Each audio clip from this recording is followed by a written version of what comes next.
কবুল করো, ইনশাল্লাহ দেখবেন ওই একটা সেজদা যদি কবুল হয়ে যায় আল্লাহ পাক আপনার সব গুনাহ মাফ করে দিবেন ইনশাল্লাহ।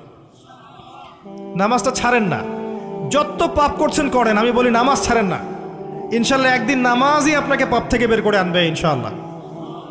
আর শয়তান আপনাকে হতাশ করতে চাইবে, শয়তান আপনাকে হতাশ করতে চাইবে যে তুই তো গার্লফ্রেন্ডের সাথে কথা বললি, রাতের বেলা পর্ন দেখলি, তুই তো ফ্রি মিক্সিংয়ে আছিস, তুই মাদক দ্রব্য খাচ্ছিস, তুই কাজে ফাঁকি মারিস, তুই ট্যাক্স আদায় করিস নাই, দুর্নীতি করছিস, তুই আবার নামাজ পড়বি কেন? শয়তান আপনাকে এগুলো বোঝাবে কিন্তু যে নামাজ তো আমার শোভা পায় না, আমি তো অনেক পাপী মানুষ।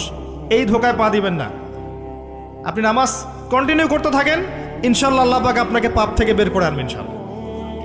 ওই নামাজটা যদি ছেড়ে দেন তাহলে আর কোনো হাতিয়ার বাকি থাকবে না।